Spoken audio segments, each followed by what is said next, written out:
You know how people say, you only get one mother? I used to believe that too. My name's George, I'm 29, and if there's one thing I've learned, it's that being related to someone doesn't mean they deserve your loyalty.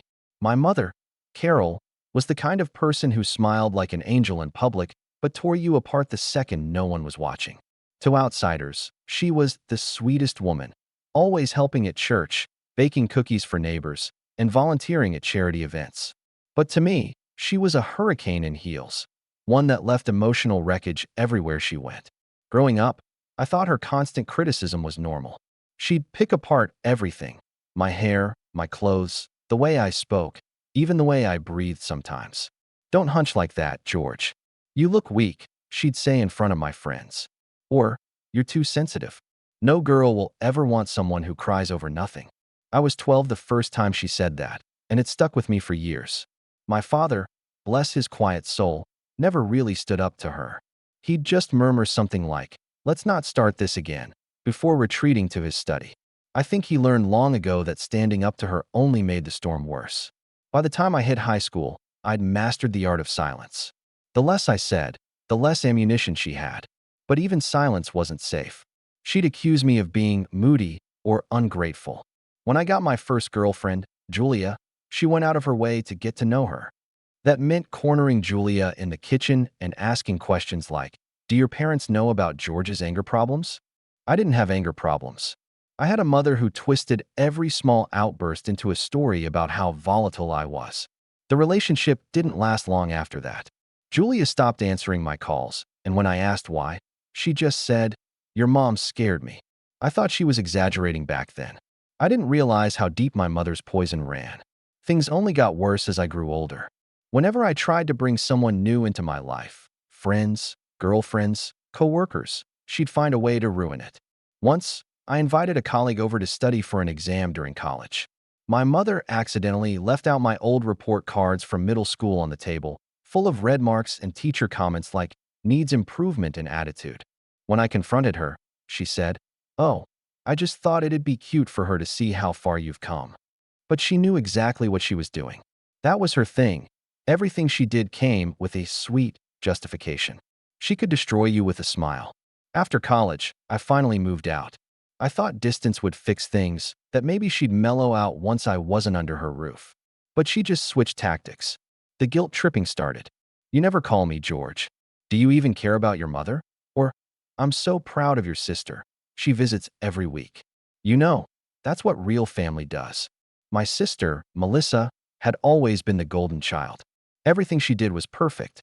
If I brought home a B+, she brought home an A. If I bought mom flowers, Melissa bought her jewelry. But the truth was, Melissa learned early that agreeing with mom meant peace. She played along with the manipulation, sometimes even joining in. It hurt, but I couldn't blame her. Living under mom's rule meant survival by compliance. The real breaking point came a few years later, when I started dating a woman named Emily. She was kind, patient, and, most importantly, saw through my mother's fake charm from day one. I didn't introduce her right away. I wanted to keep something pure, untouched by mom's influence. But Emily insisted eventually. "She's your mom, George. I want to meet her," she said. I remember feeling a pit in my stomach, but I gave in. I told myself maybe mom would behave this time. Maybe she'd changed. When we walked into her house that day, everything looked normal. The smell of pot roast filled the air, soft music played in the background, and she greeted us with open arms. "Oh, so this is the famous Emily," she beamed, pulling her into a hug that lasted a bit too long. "George told me so much about you." I exhaled, thinking, maybe this won't be so bad. I should have known better. The first half hour went fine. Small talk, stories about childhood, some forced laughter. But as soon as Emily went to the bathroom, my mother leaned in close, her voice low and sharp. "Don't get too attached," she whispered. "You deserve better than him. He's difficult." When Emily came back, my mother's smile returned, and the conversation carried on as if nothing happened. I wanted to believe maybe I misheard her. That night, Emily didn't say much, but I could tell something was off. It wasn't until days later that she told me the truth. Apparently, mom had called her after dinner, saying she needed to warn her about me. According to Emily, my mother said, "He's dangerous. You need to stay away from him." Dangerous. That word broke something in me. I confronted Mom immediately, and she didn't even deny it. She just said, I was protecting her. You always attract fragile girls who can't handle you. I hung up on her that night, shaking with anger. It wasn't just manipulation anymore. It was character assassination. After that, I went no contact for almost a year. It was peaceful for the first time in my life. Emily and I grew closer, and I started feeling like I could finally breathe. But my mother found ways to sneak back in. Random emails, birthday cards with passive-aggressive notes like, I miss the son I used to know. And then came the guilt calls from Melissa. George, Mom's been crying every night. She says you hate her. Just talk to her, okay? For me, I refused. I told Melissa I was done playing her emotional puppet. Still, part of me wondered, was I being too harsh? That doubt, that little hook she'd planted years ago, still pulled at me. Months passed, and I thought I was finally free. But then, out of nowhere, I got a call from my dad. His voice was softer than usual, almost trembling. Your mom's 60th is coming up, he said. We're throwing her a big party. She wants you there. I laughed at first, thinking it was a joke. But he sounded serious. She's been talking about you nonstop. She said she wants to make things right. I told him I'd think about it. But deep down, something inside me stirred. For the first time, I didn't feel scared. I felt curious. If she wanted to see me again, maybe this was my chance. Not for reconciliation, but for something else entirely. I couldn't explain it, but the thought of walking into that party, her party, filled me with a strange sense of calm. After everything she'd done, all the relationships she'd sabotaged, the humiliation, the lies, the manipulation, maybe it was time she learned what it felt like. To be exposed. To be humiliated in front of everyone she wanted to impress. And that's when the idea began to take shape. I didn't know exactly how yet, but I knew one thing for certain. On her big birthday, the woman who spent years destroying my life would finally get a taste of her own medicine. That was the moment I decided. I was going to make her feel everything she'd ever made me feel, slowly, perfectly, and in public. But before I could do that, I needed to go back to the beginning, to the part of my life I'd spent years trying to forget. Because to truly ruin someone like my mother, you first have to understand the way she built her kingdom. After I told myself I'd make her feel what she'd done to me, I didn't jump straight to planning some grand spectacle. You don't topple an empire overnight. You gather intelligence. You wait for the right crack to widen. So I started small, letting myself watch from a distance to see if anything had changed. That's when the patterns came back, familiar as fingers on a piano. The more I watched, the more I realized how much of my life she had quietly redirected without me ever noticing. It wasn't just the big moments she ruined. It was the steady erosion, the little comments, the deliberate omissions, the strategic favors that made her look saintly and everyone else look flawed. Melissa was the easiest instrument for her to play. She'd always been compliant, but lately she'd taken it up a notch. Whenever she visited, Mom would make a show of hugging her and saying, "Isn't Melissa just so thoughtful?" Then, later, she'd call me and say things like, "Melissa suggested we put together a slideshow for my birthday. She found all these old photos. Do you have any you want included?" It sounded harmless.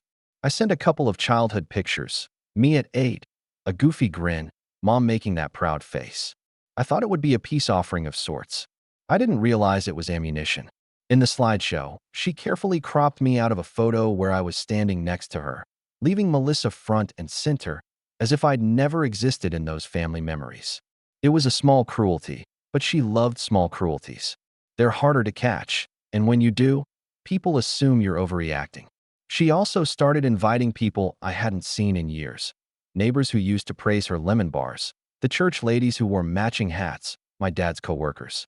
I could tell she was painting a picture, one of a perfect matriarch surrounded by adoring faces. When I spoke to my dad about it, he shrugged like he always did. "She's excited, George. It's her big day." Excitement, in her vocabulary, seemed to include rewriting history. The invitations were subtle, but their message was loud. This was a celebration of everything she'd done well, and anyone who might remind her guests otherwise needed to be left out. Then there was the whisper campaign. It started with an offhand text from an old friend. "Hey, George, heard about your mom's party. Wondering if you're coming? People are talking." Another text arrived from someone I barely knew. "Your mom mentioned something about you. Hope everything's okay." Each message came with a kernel of gossip, always ending with a hint that I was the difficult one. My mother had an old network of people who loved to take her at face value. She knew how to throw a seed and make it bloom into suspicion. If she couldn't openly slander me, she'd seed doubts that made everyone else do the dirty work for her. What stung the most, though, was Melissa's role. I used to think she didn't realize what Mom did, but that comfort was gone now. Melissa wasn't just playing along, she was embellishing. When I tried to set boundaries, she'd show up with some version of Mom's story, polished and rehearsed. She's been so fragile about you, George. She keeps saying she doesn't understand what she did wrong. It was the same line Mom used to get sympathy, and Melissa watched the room fold around her. I remember one lunch when Melissa said, almost cheerfully, "You know, Mom thinks you purposely isolate yourself. She says you punish people." I told her she was lying, and she tightened her jaw as if she'd been instructed to do so. There was a coldness in her eyes I hadn't seen before, like she'd chosen a side not out of pressure, but for the ease it gave her life. The gaslighting wasn't always verbal. My mother started showing up at events she'd never attended before, always on the day I had something important, my book launch, a small gallery showing I'd been working on for months. She'd arrive late with a plate of homemade cookies and sit in the corner, smiling as if she belonged. When people came to congratulate me, she'd lean in and quietly tell them, "George's temper flares when things don't go his way." It was always a casual aside, but it landed like a nail. People softened, they took a step back, and the congratulations lost their warmth. I began to anticipate her presence like bad weather, preparing myself for the inevitable drizzle of undermining comments that followed. At work, the rumors crept too. "Watch how you talk about family," my manager warned after a supervisor mentioned something Mom had told them during a volunteer drive our company partnered on. I wasn't sure which was worse, the slander itself or the way it made me doubt my own perceptions. I found myself replaying every conversation with her, searching for the moment I might have provoked this. The doubt was a weapon she wielded often. If she could get you to question whether you were the problem, she had already won. More than anything, she loved control over narratives. She'd give gifts that required public acknowledgement, expensive framed prints to community boards, lavish donations in her name, and then make sure the press release mentioned her sacrifice. People would call her generous, and she would bask in it. Meanwhile, when I did something quietly kind, helping a neighbor fix a lawnmower, staying late to help a colleague, she made sure the story didn't get told. She would tell those same people things about me that made them tilt their heads. "He's always been a bit withdrawn," she'd say. "Maybe that's why he drifts away sometimes." It wasn't enough to be kind. She had to redefine my kindness as something suspect. The more she consolidated her image, the more isolated I felt. Friends who had stuck around began to behave differently, polite, careful, as if they might say the wrong thing and be cut off at the root. Emily, who had been my refuge, started pulling away. She wasn't being melodramatic. She was tired. She told me, "George, I can't keep being the person who defends you every time she throws something out there. It's exhausting." She didn't know the half of it. She didn't know that when Melissa visited, my mother would pull Emily aside and say, "I'm just trying to protect you. Men like George can be dangerous, unstable. I worry for your future."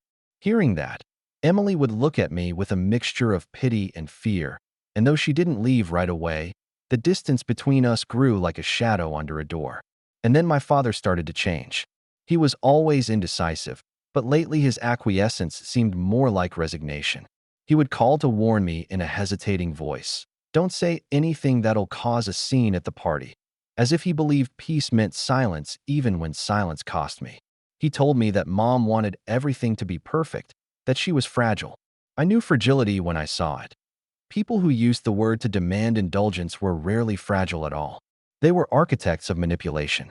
Still, Dad's pleas pulled on something in me. I loved him.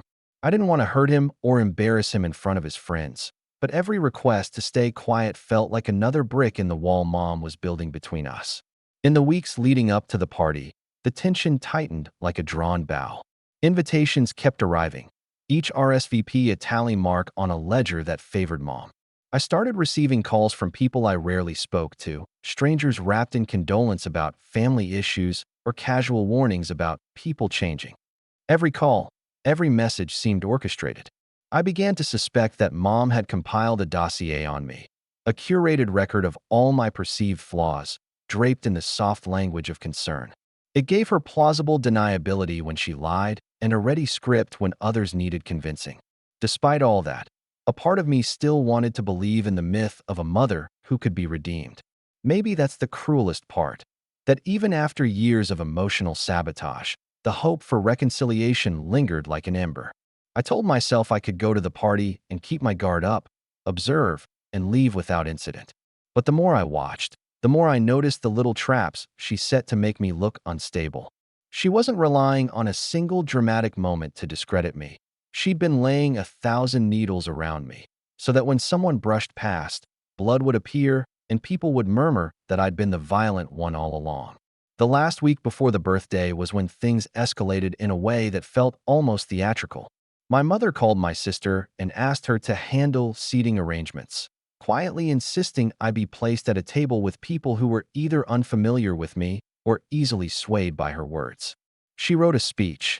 Oh, she absolutely wrote a speech about gratitude and family, with a few gentle lines about perseverance that were clearly meant to cast me as the prodigal son she'd forgiven. My dad practiced it with her, reading it aloud in the living room while she nodded and smiled like a saint rehearsing martyrdom.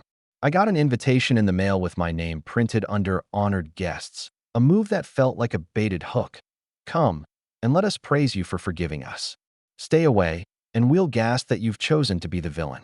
On the morning of the party, Mom sent a group text, one of those notes that read like a sermon, thanking everyone for being part of her life and asking them to show grace to those who had made mistakes.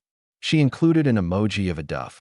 In the same breath, she privately messaged a few select people with concerns about me, calling me sensitive and unpredictable.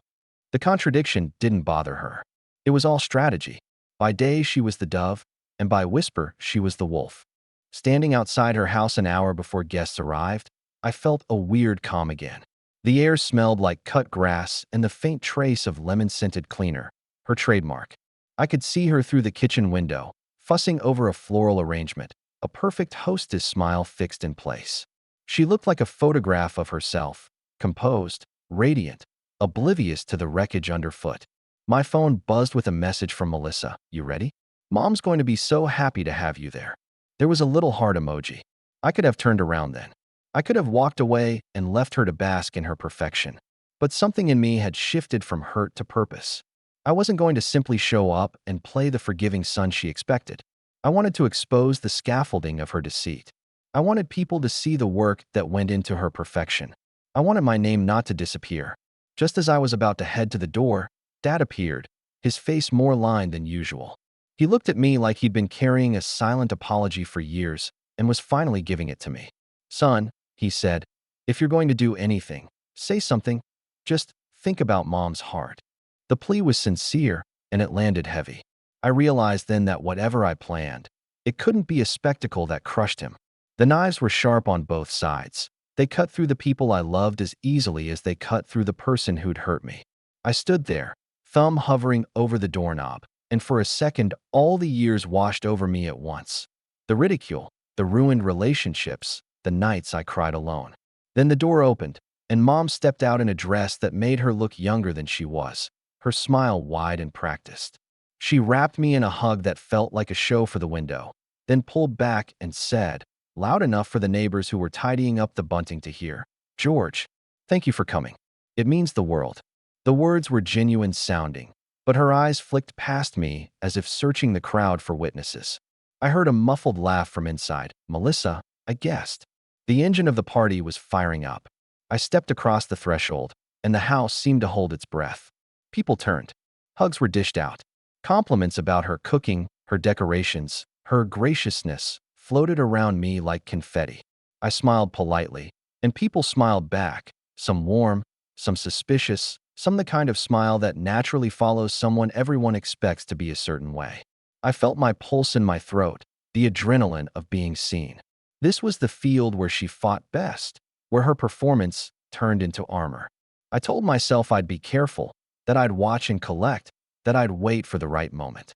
But almost immediately, someone I hadn't seen in years approached, and, without missing a beat, leaned in with a whisper for the ages. Isn't it so brave of you to come after everything?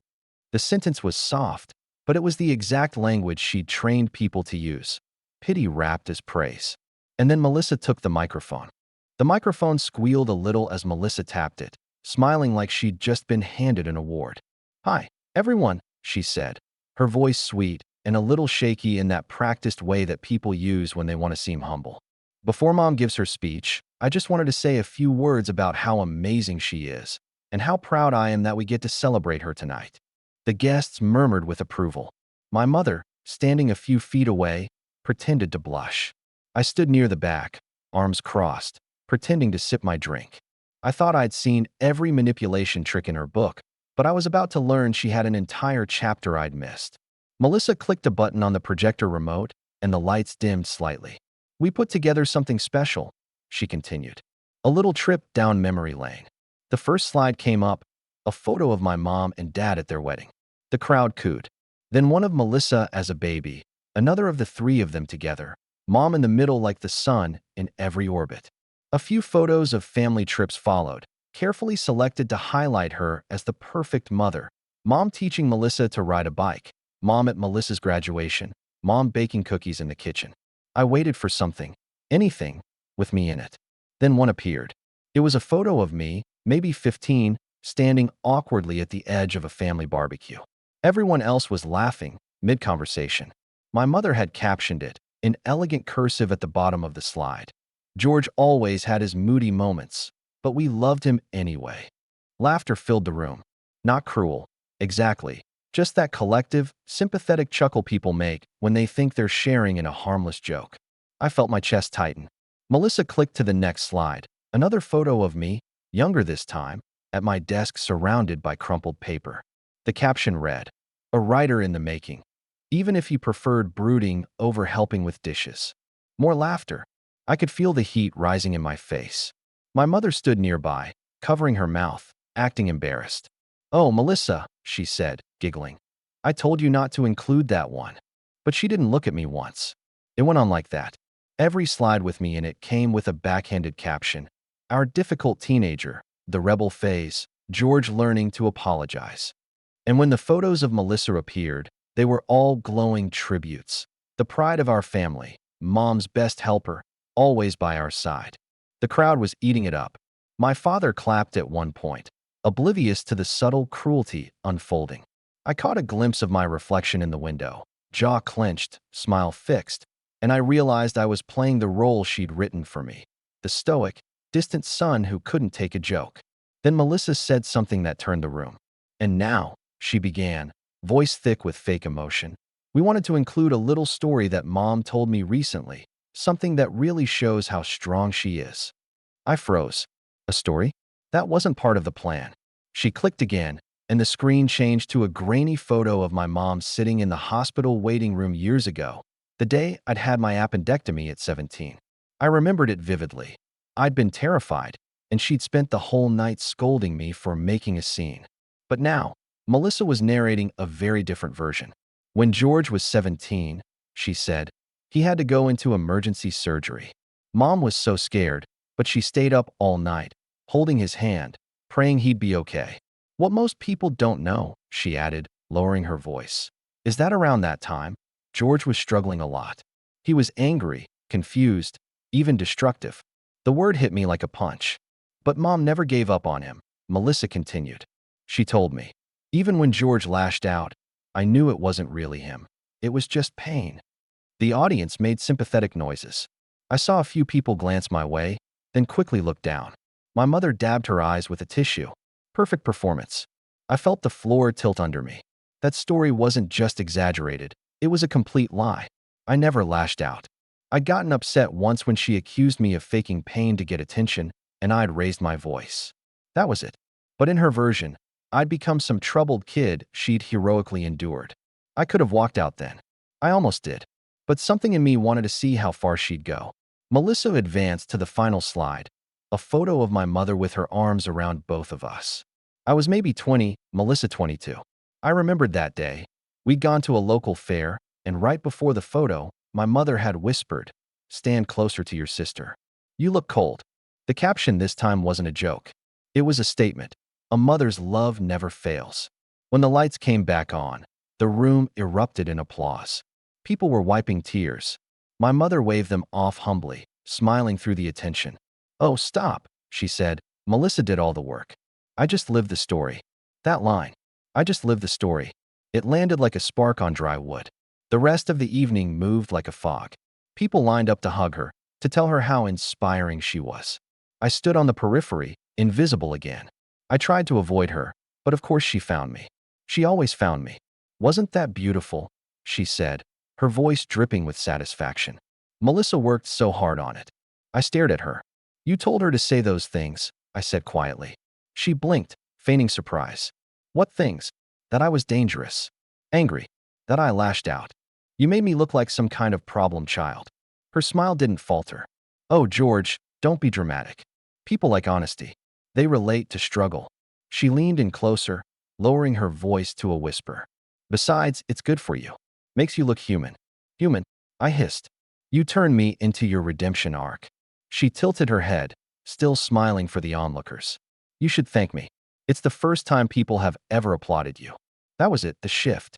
The quiet, surgical cruelty I'd endured my whole life had just been broadcast to 50 people under the guise of sentimentality. It wasn't enough for her to control the narrative privately anymore.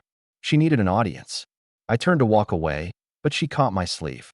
"George," she said, voice suddenly cold, "don't make a scene. This is my night." For a split second, I saw something flicker behind her eyes. Fear, maybe, or the realization that she'd pushed too far. Then it vanished, replaced by that same poised calm she wore like perfume. "Smile," she said softly. "People are watching." I smiled. Not for her, for myself.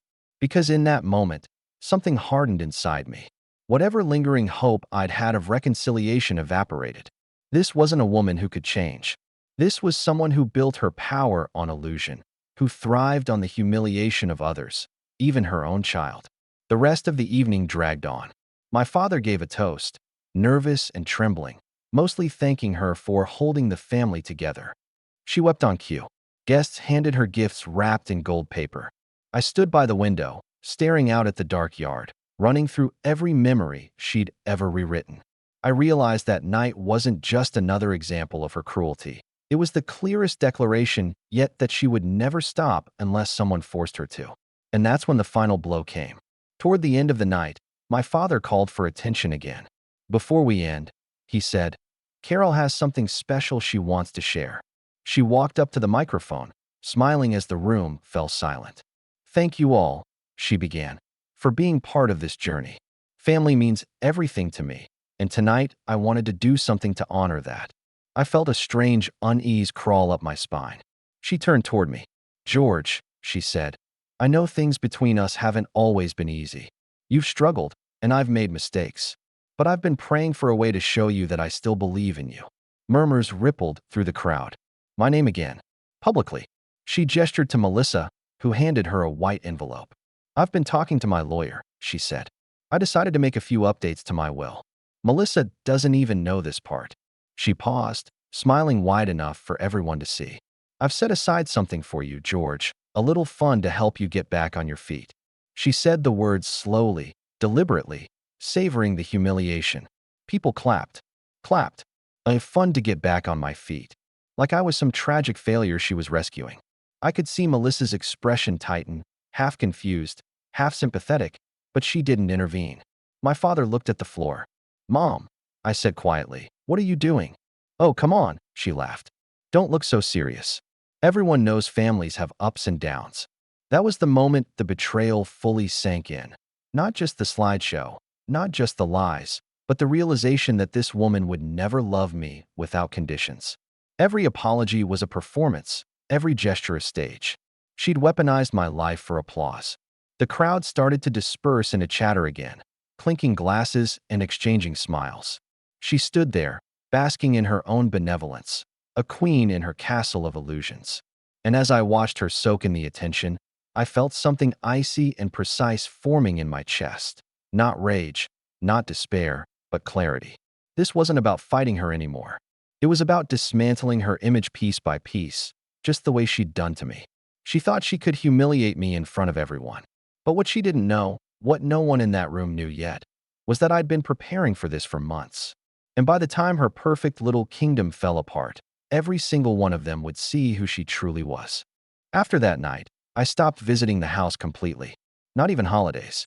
Not birthdays. Not quick check-ins. Not even the guilt-laden texts my sister kept sending about keeping family ties. I was done pretending I didn't see the knife in her hand just because she smiled while holding it.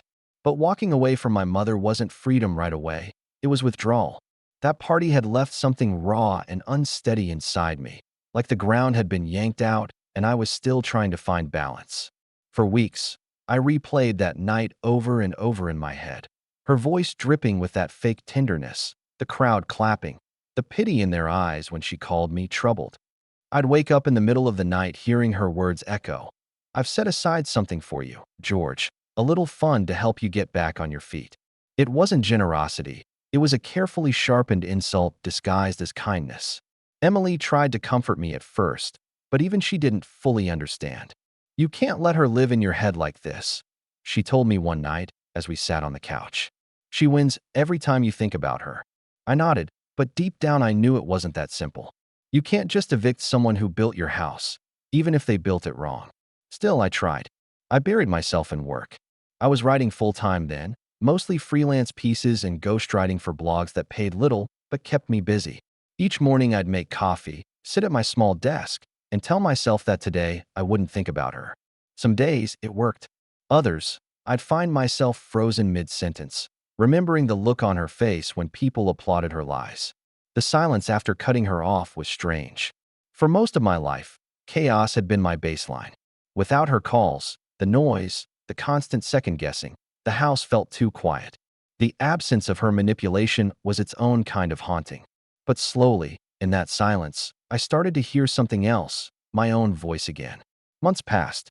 I wrote more, got a few good clients, started selling short stories to small magazines. My editor once told me, "You write pain like you've lived it." I laughed because I had.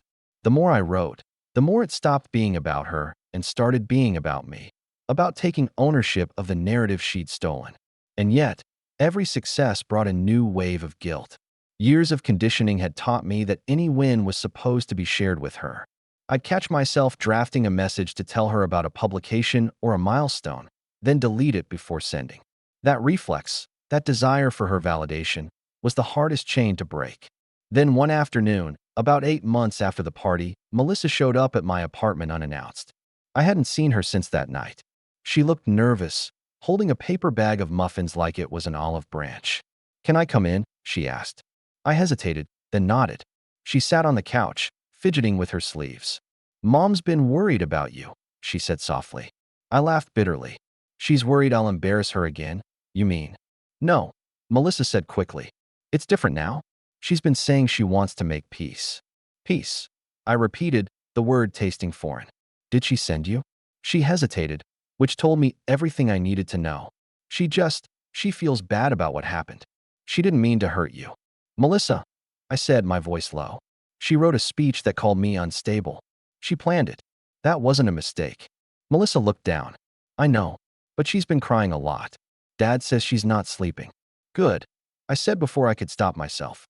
"Maybe she'll finally know what it feels like." There was a long silence. Then she said something that stuck with me. "You can't fix her, George, but you can stop her from fixing you into what she wants." I didn't respond. She left soon after, leaving the muffins on the counter. I didn't eat them, but I didn't throw them away either. That night, I sat staring at my laptop, an unfinished story open on the screen. It was about a man who spent his life trying to please a God who only rewarded suffering. I closed it and opened a new document. For the first time, I didn't write for clients or magazines. I started writing about her, about the humiliation, the lies, the manipulation disguised as love. I didn't name her, but every line carried her shadow. I wrote until sunrise. And for the first time in my life, I felt lighter. The story was raw, ugly, and honest. I submitted it to a small literary journal under a pseudonym. I didn't expect much, but 3 weeks later, they accepted it, and not only that, it got picked up by a larger publication. People connected to it. They wrote comments about their own controlling parents, their own need for approval, their own healing. It was the first time I realized my pain could be repurposed into something useful. After that, the work snowballed. My inbox filled with offers from editors and magazines. I got invited to write a column on family psychology and emotional manipulation. Ironic, considering my background. I started earning good money, enough to move into a new apartment with sunlight and space. Emily and I patched things up too. She said seeing me finally stand up for myself made her fall in love with me all over again. For a while, it felt like I'd won, like I'd finally broken free. But I should have known better. My mother never let go of control. She just changed the form it took. It started with subtle reappearances. A shared post on Facebook of one of my articles with a caption like, "So proud of my son for using his struggles to help others." Struggles. Her favorite word. Then she started messaging some of my followers, pretending to be the inspiration behind my work. She even left a comment under one of my posts that said, "Love seeing my little boy turning pain into purpose. We've come such a long way." That we burned. I deleted the comment immediately, but not before a few hundred people saw it. Some even replied with hearts, saying how beautiful it was that I had such a supportive mother. I sat staring at the screen, trembling with anger. She was rewriting the story again, this time in public. I tried ignoring her, blocked her, deleted her comments, moved on. But she found ways around it. New accounts, emails from friends of hers congratulating me. My father sent me a message once saying, "Your mother says you've forgiven her." I'm so glad. I hadn't forgiven her. I'd barely begun to live without her shadow. That's when something shifted again, not in anger this time, but in purpose. For the first time, I wasn't reacting to her. I was studying her. Every word she posted, every false kindness, every attempt to insert herself into my success. It all revealed something about her pattern. She needed proximity to power. She couldn't stand being irrelevant. And now, for once, I had the power. People read my work. They respected me. They listened when I spoke about emotional abuse and manipulation. I was slowly becoming the authority on the exact thing she'd used to destroy me. That irony didn't escape me. I started saying yes to interviews, podcasts, panels, even a small TV appearance. I never mentioned her name, but I talked about parents who perform love for the public while dismantling their children in private. Every time I spoke, I imagined her watching, realizing she couldn't control the narrative anymore. Then came the real turning point. A publisher reached out about turning my essays into a book. I didn't say yes right away, but the idea lingered. I knew what kind of book I'd write if I ever did it. Not a self-help guide. A story. My story. The truth, stripped of her embellishments. That's when I realized, maybe the best revenge wasn't a dramatic confrontation or public humiliation. Maybe it was success so undeniable that her version of me couldn't survive alongside it. Still, part of me wanted more. The part that remembered her at that microphone, smiling as people clapped for her forgiveness. That moment had been designed to humiliate me, and some nights, the memory still stung enough to keep me awake. So when I got invited to speak at a local community event, one that my mother's church group often attended, I didn't hesitate. I accepted, quietly. No big announcement. The theme was overcoming toxic family dynamics. The irony was almost poetic. The night before the event, I couldn't sleep. I kept pacing, wondering if I'd gone too far, if showing up would make me just like her, performing my pain for an audience. But then I remembered how she'd rewritten my life for years, how she'd forced her version of me into the world without my consent. This wasn't performance. This was reclamation. When I arrived, I saw familiar faces from her world, neighbors, old friends, even a few of her church ladies. I recognized the look of surprise when they saw my name on the program. I smiled politely, shook hands, and waited for my turn to speak. And when they called me up, the first words out of my mouth weren't rehearsed. I looked at the crowd and said, "Sometimes the people who hurt you most are the ones who taught you how to hide pain behind a smile." A few heads nodded. I spoke for 20 minutes. Not about her specifically, but about control, guilt, and manipulation disguised as concern. I could see the recognition in people's eyes, the realization that they'd lived through similar things. When it was over, people clapped softly, some teary-eyed. And standing there, under the stage lights, I felt something I'd never felt before in her presence. Power that wasn't borrowed or conditional. It was mine. Later, as I was packing up my notes, one of the church ladies came up and said, "Your mother would be proud if she were here." I smiled politely and said, "She's not proud. She's terrified." Because I knew now, she couldn't silence me anymore. What I didn't know yet was that my rising success would soon threaten the one thing she valued more than control, her reputation. And when that happened, she'd do something far worse than I ever expected. The moment that woman said my mother would be proud, something clicked in me. I realized that pride was exactly what she depended on. Her reputation was oxygen. If I could take that from her, she'd finally know what it felt like to suffocate. For a while, I didn't move on it. I told myself I'd already won. I was free, I was successful, I was happy. But there was a quiet voice that wouldn't leave me alone. The one that remembered every tear she'd caused, every time she'd turned people I loved against me, every lie she'd told so convincingly that I'd started to doubt my own memories. That voice whispered, "You can forgive yourself without forgiving her." And then, I stumbled onto something unexpected. It started with an email from a journalist who'd read one of my essays. She said she was doing a piece on performative kindness in public figures and wanted to interview me about toxic family reputations. I almost said no, until I saw the list of people she'd already interviewed. My mother's name was on it. Apparently, she'd been nominated for a Local Hero award through her church's charity network.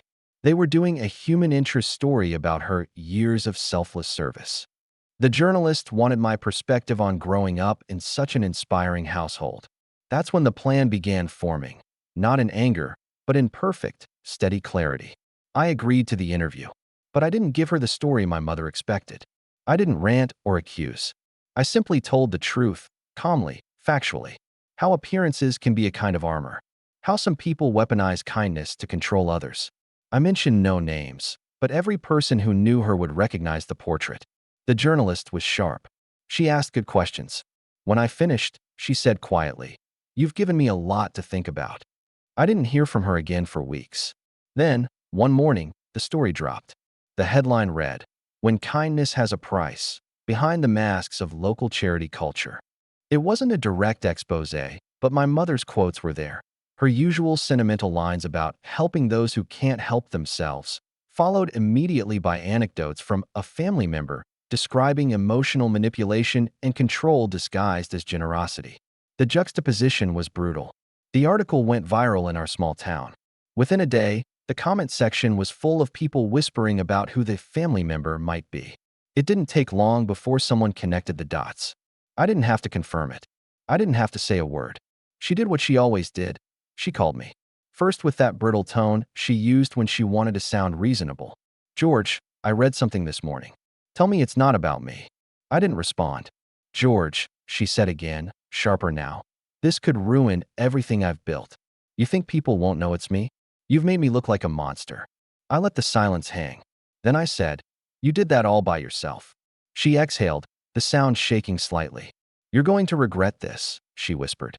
"You can't destroy your own mother." I almost laughed. "You destroyed yourself the moment you made me your story." And I hung up. For days, I didn't check the news. I didn't want to gloat. But the fallout was impossible to ignore. The church quietly distanced itself from her. The charity she'd chaired for years announced they were restructuring leadership. The Local Hero nomination vanished. People stopped calling her for luncheons, book clubs, and fundraisers. She tried to fight back at first, posting long Facebook updates about being misunderstood and betrayed. But her words rang hollow. Everyone had seen her name beside those quotes. Everyone remembered the family parties, the stories, the little cracks that didn't line up with her saintly image. The truth didn't need defending anymore. It was visible. Melissa called me again a week later. "What did you do?" she asked quietly. "I told the truth," I said. She was silent for a long moment. Then she sighed. "She's different now? Quieter. Keeps saying she never thought you'd turn against her." "I didn't turn against her," I said. "I stopped protecting her. I thought that would be the end of it. But revenge, I learned, doesn't always land cleanly. It echoes." A month later, I was invited to give a talk at a writers' conference about using personal trauma in storytelling. When I walked on stage, I noticed a few familiar faces in the audience. Melissa was there. So was my father. But in the back, sitting small and still, was my mother. She looked diminished. Not defeated exactly, but fragile in a way I'd never seen. For a moment, a strange pang of pity stirred in me. Then I remembered all the times I'd begged her to stop, all the times she'd smiled while twisting the knife. So I told the story. Not her version, the truth. I spoke about growing up under control disguised as love, about the way abusers hide behind reputation, about how silence protects them. I didn't name her, but the air in the room was electric. People knew. They could feel the authenticity in every word. When I finished, there was a long silence, then applause that built and built until it felt like thunder. I looked up and met her eyes across the crowd. She wasn't crying. She wasn't angry. She just looked stunned, like for the first time in her life, she realized her words didn't matter anymore. Afterward, people came up to thank me, to share their stories, to say I'd given them courage. I shook hands, smiled, and felt something settle in my chest, a peace I hadn't known I was capable of. As I was packing up, Melissa approached, hesitant. She heard you, she said softly. I don't know what she'll do with it, but she heard you. I nodded. That's all I needed. That night, I got one last message from my mother. It wasn't long, just a single sentence. You win. For a moment, I just stared at it. Then I deleted it and turned off my phone. Because it wasn't about winning anymore. It was about ending the story she'd tried to write for me. And for the first time, I was the one holding the pen. In the weeks that followed, the silence was different. Not heavy, not tense, just still. My mother disappeared from every social circle that used to worship her. The church quietly removed her from the volunteer board. Her charity committee was reassigned under new management. Friends she used to gossip with stopped returning calls. Even the neighbors, people who once waved at her every morning, pretended not to see her.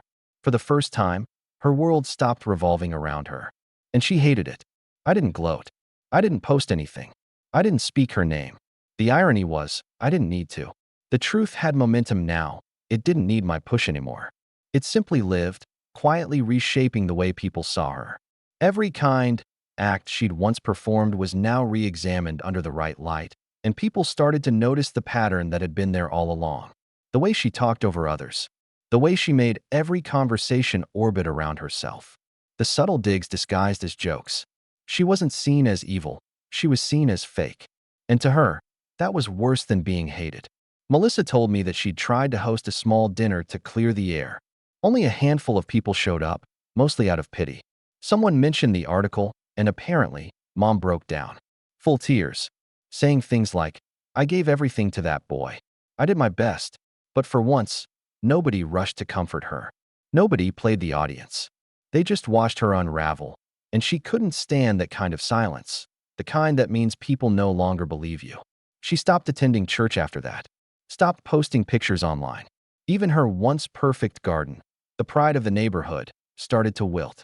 Melissa said she spends most mornings sitting on the porch, staring at the yard, waiting for someone to stop by. Nobody does. My father, on the other hand, started to change. It was subtle at first, a text here, a photo of the sunrise there, but soon he began visiting me regularly. We'd get coffee, talk about normal things. Sometimes he'd bring up the past in small doses. I should have done more, he admitted one day. I thought keeping the peace was the same as keeping you safe. I told him it wasn't his fault, and for the first time, he looked relieved. Like someone had lifted a weight off his chest he didn't realize he'd been carrying for decades. As for Melissa, she and I started rebuilding. Slowly, carefully. She admitted she'd always been scared of being on Mom's bad side. That playing along felt safer. I didn't excuse it, but I understood it. We'd both grown up under the same dictator, only I'd stopped saluting sooner. Eventually, my mother tried to reach out again. A letter this time, for pages, handwritten, her perfect cursive still untouched by time. It started with an apology, though even that word felt forced. She wrote things like, I realize I wasn't perfect, and I only wanted to protect you. But then, halfway through, the tone shifted. I don't understand why you had to humiliate me. After everything I did for you, you turned people against me. It was still the same melody, just slower. Blame wrapped in self-pity. I didn't respond.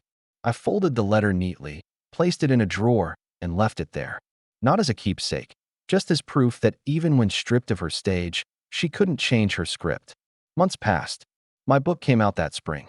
It wasn't about her, not directly. It was about control, truth, and the quiet rebellion of reclaiming your own story. But people knew. They always do. It became a quiet success. Readers wrote to me about how it helped them leave abusive families, cut toxic parents out, find peace. Every message felt like another small piece of freedom handed back to the world. Then, one morning, I got another call from Melissa. Her voice was calm, almost tender. "She's moving," she said. "Selling the house. She said she can't stand being here anymore." "Where's she going?" I asked. "Some small town up north. Says she wants a fresh start." I just nodded. "Let her." And that was that. She left. No goodbye, no scene. Just gone. A few weeks later, I drove past the old house out of curiosity. The paint was peeling, the shutters were off their hinges, the flower beds overgrown. The "for sale" sign leaned crooked in the yard. For years, that house had been her kingdom, a place where she ruled every inch of it, every person in it. And now it was nothing more than an empty shell. I parked for a while, just watching it from the car. It was strange, seeing it like that. Not triumphant, just quiet. The kind of quiet that feels final. I rolled down the window, breathed in the air, and for the first time, it didn't smell like lemon cleaner or manipulation. It just smelled like freedom. Before I left, I took out my phone and opened the photo I'd kept all these years, the one from that birthday party. The moment she'd hugged me for the cameras, pretending we were close. I looked at that picture for a long time, then deleted it. As I drove away, the house grew smaller in the rearview mirror until it disappeared entirely. For the first time, I didn't feel the urge to look back. Because she'd spent her whole life teaching me how to perform, how to edit myself for others. But in the end, she forgot the one rule every storyteller should know. You can lie to everyone, but eventually, the truth writes the final chapter.